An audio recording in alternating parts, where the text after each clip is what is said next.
नमस्कार, big breaking में आपका स्वागत। मैं राहुल ओझा आपके साथ। जबालिया में इजरायली सैनिकों पर हुए हमले ने इजरायल को बड़ा झटका दिया है। यह हमला इजरायली सेना का हौसला तोड़ सकता है। हमास का दावा है कि उसने इजरायल के सील कमांडो टीम को बंधक बना लिया है।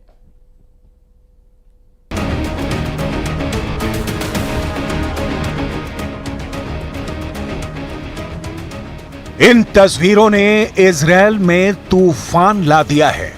गाजा के सुरंगों में घसीट कर ले जा रहे इजरायली सैनिक कोई आम फौजी नहीं है। ये इजरायल के सबसे खतरनाक कमांडो माने जाते हैं। ये हैं इजरायल के सील कमांडो, जिन्हें शायतेत 13 यूनिट के नाम से जाना जाता है। शायतेत 13 इजरायली नौसेना का ठीक वैसी ही कमांडो यूनिट है जैसे अमेरिका के सील कमांडो होते हैं। यह यूनिट इजरायल के इंटेलिजेंस ग्रुप शिन बेत के तहत ऑपरेट करती है। यही वजह है कि हमास के हमले ने शायतेत 13 कमांडो की पूरी टीम के रुतबे को चकनाचूर कर दिया है। पूरे इजरायल में यह वीडियो वायरल हो चुका है। इन तस्वीरों को देखकर नेतन्याहू के कैबिनेट में कोहराम मच गया है। जिस फोर्स को इजरायल की सबसे एलीट कमांडो यूनिट माना जाता था, उस पर हमास ने पॉइंट ब्लैंक रेंज से हमला किया है। शायतेत 13 यूनिट पर हुए इस हमले में कितने कमांडो मारे गए, कितने कमांडो बंधक बने, इस पर पूरे इजरायल में खामोशी छाई हुई है। गाजा के शायतेत 13 का मारा जाना नेतन्याहू के लिए बहुत बड़ा सदमा है। हमास का दावा है कि उसने कई इजरायली कमांडो को बंधक बना लिया है। अब जबालिया में हमास और शायतेत 13 के बीच हुए इस एनकाउंटर की पुष्टि कैसे हो रही है, इसे बहुत गौर से समझिएगा, क्योंकि इजरायल इस बात को मानने के लिए तैयार नहीं कि उसके सैनिक गाजा में हुई लड़ाई के दौरान बंधक बना लिए गए हैं। हमास ने जो तस्वीरें जारी की हैं, उसके कमांडोज के कपड़ों और हथियारों में कई ऐसी चीजें हैं जो इस बात की तरफ इशारा करती हैं कि इस एनकाउंटर में शायतेत 13 यूनिट शामिल थी। इसमें है चेक गणराज्य की बनी हुई स्कॉर्पियन ईओ राइफल, जो सिर्फ इजरायल की शायतेत 13 कमांडो यूनिट इस्तेमाल करती है। स्कॉर्पियन ईवो राइफल में आगे लगा है साइलेंसर। इसका इस्तेमाल भी इजरायल की सील कमांडो यूनिट यानी शायतेत 13 ही करती है। शायतेत 13 इजरायल की खुफिया एजेंसी शिन बेत के तहत आती है और शिन बेत की रिपोर्टिंग इजरायल के प्रधानमंत्री यानी बेंजामिन नेतन्याहू को है। यानी अगर गाजा के जबालिया में शायतेत 13 को हमास ने घेर कर मारा है, तो समझ लीजिए कि पूरे इजरायल और खासकर उनके कैबिनेट में सबसे बड़े टारगेट पर बेंजामिन नेतन्याहू ही होंगे। इजरायल की खुफिया एजेंसी 3 हिस्सों में बटी है। पहली है शिन बेत, जो इजरायल की आंतरिक सुरक्षा देखती है, खुफिया जानकारी जुटाती है, ऑपरेशन करती है। दूसरी है अमान, जिसे मिलिट्री इंटेलिजेंस कहा जाता है। और तीसरी है मोसाद, जो विदेशों में इजरायल के खुफिया ऑपरेशन को अंजाम देती है। गाजा में युद्ध के दौरान फौज और खुफिया एजेंसियों पर पूरे कंट्रोल के लिए उसकी कामयाबी और उसकी नाकामी दोनों को लेकर इस वक्त नेतन्याहू कैबिनेट में बहुत बड़ी जंग चल रही है। एक तरफ गाजा की सड़कें नेतन्याहू के धमाके से दहल रही हैं, दूसरी तरफ इजरायल की सड़कों पर ऐसा हाहाकार मचा हुआ है कि नेतन्याहू की सत्ता डोल रही है। एक तरफ इजरायल गाजा पर लगातार बम गिरा रहा है, तो दूसरी तरफ तेल अवीव की सड़कें नेतन्याहू के खिलाफ नारों से गूंज रही हैं। हमास के कब्जे में अब भी करीब 125 बंधक हैं और हमास उनको तब तक नहीं छोड़ेगा जब तक इजरायल की तरफ से सीज फायर नहीं होता है। यही वजह है कि युद्ध का मिसमैनेजमेंट अब प्रधानमंत्री और रक्षा मंत्री के बीच सबसे बड़ी दरार बन चुका है। इजरायल के प्रधानमंत्री बेंजामिन नेतन्याहू और रक्षा मंत्री योआव गैलेंट लगातार एक दूसरे से टकरा रहे हैं। पब्लिक के गुस्से का साइड इफेक्ट वॉर कैबिनेट में पहुंच गया है। इस प्रदर्शन और इस हंगामे के बीच इजरायल में सत्ता के गलियारों और बंद कमरों के बीच कुछ ऐसा हो रहा है जिसे दुनिया के सामने आने से रोका जा रहा है, लेकिन इजरायल की मीडिया ने पर्दाफाश कर दिया है। इजरायल की मीडिया का दावा है कि इजरायल के वॉर कैबिनेट में बड़ा झगड़ा हो चुका है। जेरूसलम पोस्ट में जो खबर छपी है, उससे लगता है कि प्रधानमंत्री बेंजामिन नेतन्याहू और रक्षा मंत्री योआव गैलेंट के बीच हो गई तू मैं। टाइम्स ऑफ इजरायल में यह खबर छपी है कि मिलिट्री चीफ ने कहा है कि नेतन्याहू के पास गाजा को लेकर कोई नीति नहीं है। नेतन्याहू पब्लिक से लेकर अपने वॉर कैबिनेट तक घिर चुके हैं।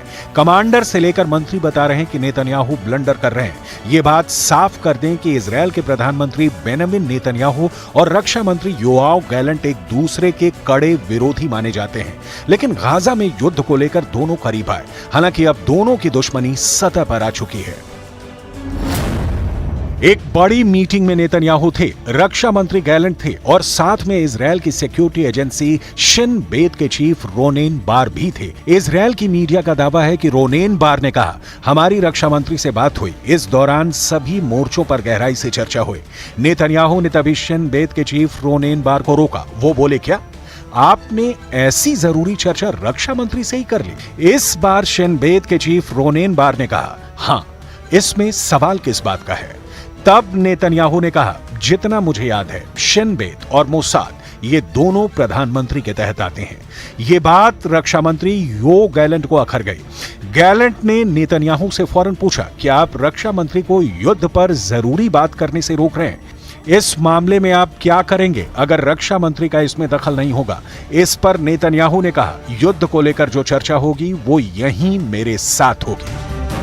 रक्षा मंत्री योआव गैलेंट फिर भड़के और लगा कि अब वो गाजा पर बमबारी को लेकर नेतन्याहू से आर पार करने के मूड में है। रक्षा मंत्री ने प्रधानमंत्री की बात पर एतराज जताते हुए कहा, जब भी आप युद्ध को लेकर चर्चा करते हैं, हम मीटिंग में पूरी तैयारी से आते हैं। इस तैयारी के लिए भी मुझे अफसरों से बात करनी होती है। दिक्कत यह है कि आप इस तरह की मीटिंग नहीं करते हैं। अब यहीं पर नेतन्याहू का चेहरा देखने लायक था, क्योंकि एक कैबिनेट मिनिस्टर उन्हें उनकी कमियां बता रहा था और वो कुछ नहीं कर पाए। जब से जबालिया में इजरायली सैनिकों को बंधक बनाए जाने की खबर फैली है, लेबनान में जश्न मनाया जा रहा है। ये लेबनान की राजधानी बेरूत है और यहाँ लोग फिलिस्तीन का झंडा लेकर जुलूस निकाल रहे हैं। अब सवाल है कि इजरायल की पब्लिक क्या करेगी? क्या गाजा में युद्ध को लेकर इजरायल के प्रधानमंत्री और रक्षा मंत्री की लड़ाई सड़क पर पहुंच जाएगी या पहुंच चुकी है?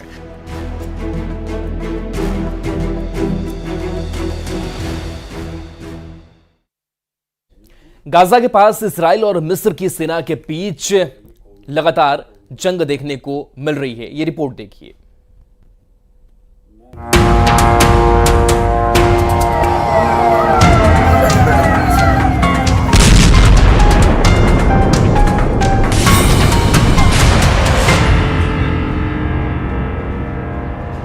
इजरायल की राजधानी तेल अवीव में जनवरी के बाद सबसे बड़ा हमला हुआ है। ये रॉकेट अटैक के बाद उठ रहा धुआं है। तेल अवीव में अजीब सी दहशत फैली हुई है। गाजा से कत्यूशा रॉकेट फायर करके हमास ने साबित कर दिया है कि वो खत्म नहीं हुआ है। गाजा के रॉकेट मेन सुरंगों के अंदर और सुरंगों के बाहर एक बार फिर लैस हो चुके हैं। हमास की रॉकेट फोर्स लगातार एक्टिव है। इजरायल में लगातार सायरन बज रहे हैं। गाजा में हमास की फायरिंग पावर में कोई कमी नहीं आई है। हमास के इस हमले के बाद इजरायल ने रफा कैंप में कोहराम मचा दिया। तेल अवीव पर हमले के बाद इजरायल के हेलीकॉप्टरों ने रफा पर हेल फायर मिसाइलों की बारिश कर दी। करीब 40 लोगों के मरने की खबर है। रात भर रफा का ये राहत कैंप जलता रहा, लाशें निकाली जाती रहीं। ये सिलसिला सुबह भी जारी रहा। रफा दक्षिण गाजा में वो जगह है जहां करीब 12 से 15 लाख लोग मौजूद हैं, क्योंकि इजरायल ने पूरा उत्तरी और मध्य गाजा खाली करा लिया है।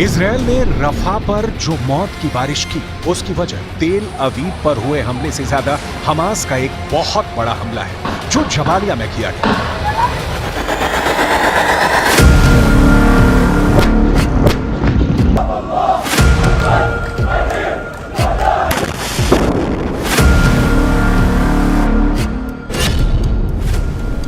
मारे इजरायली सैनिक, हमास का खूनी हमला। जरा इस वीडियो को देखिए। हमास के लड़ाके एक सुरंग से इजरायली सैनिक को घसीटकर बाहर की तरफ ले जा रहे हैं। हमास ने अपने इस वीडियो में दावा किया है कि हमने सुरंग युद्ध में इजरायली सैनिकों को न सिर्फ जान से मार डाला है, बल्कि कई इजरायली सैनिकों को बंधक बना लिया है। उनके हथियार भी जब्त कर लिए हैं। ये वीडियो उत्तरी गाजा के जबालिया कैंप का बताया जा रहा है। हम आपको एक एनिमेशन के जरिए बताते हैं कि आखिर हमास ने इजरायली सैनिकों को इतनी आसानी से कैसे मार डाला, क्योंकि इजरायली सैनिकों के पास न सिर्फ घातक हथियार और हाई टेक्नोलॉजी मौजूद थी, बल्कि मरकाबा टैंक और फुल बैकअप पीछे से मौजूद था। हमास के दर्जन भर लड़ाकों ने सबसे पहले जानबूझकर सुरंग में अपनी लोकेशन इजरायली सैनिकों को दिखा दी। जैसे इजरायली सैनिकों को लगा कि सुरंग के अंदर दर्जनों हमास के लड़ाके छिपे हैं, वो तुरंत घातक हथियारों के साथ सुरंग में घुस गए। सुरंग में इजरायली सेना की स्पेशल यूनिट के कमांडो घुसे थे। जैसे ही हमास का पीछा करते हुए इजरायली सैनिक सुरंग में घुसे, तभी सुरंग में हमास ने जोरदार धमाके कर दिए और उन पर गोलियों की बौछार कर दी। हमास ने दावा किया है कि उसने इजरायल के कई सैनिकों को सुरंग में मार डाला है और इजरायल की स्पेशल फोर्स के कमांडोज को बंधक बना लिया है। अल कसम ब्रिगेड्स के प्रवक्ता अबू उबैदा ने कहा, हमारे लड़ाकों ने इजरायली सेना को लालच देकर एक सुरंग के अंदर हमला करवाया और फिर इजरायली सैनिकों को मार डाला।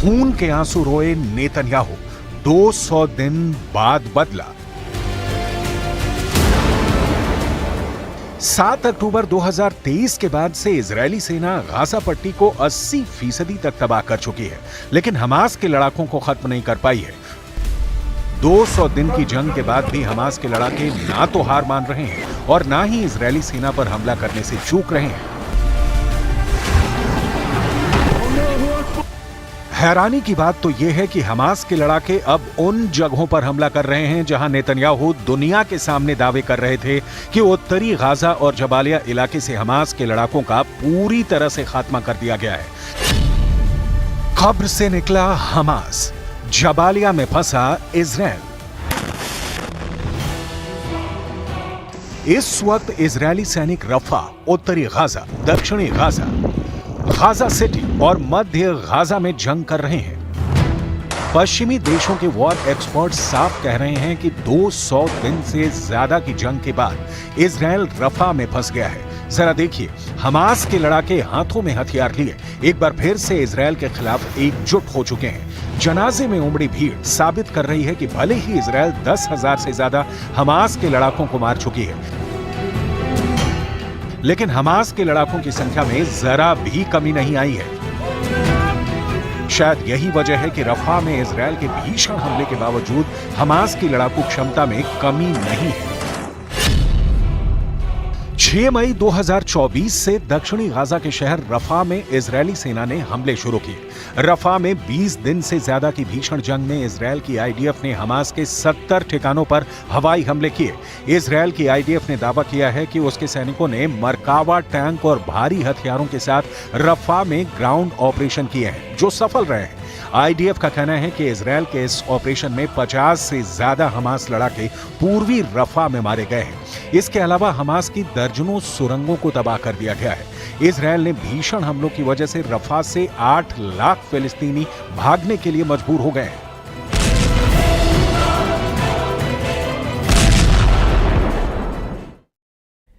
बिहार में प्रधानमंत्री नरेंद्र मोदी के भाषण के बाद मनेर के लड्डू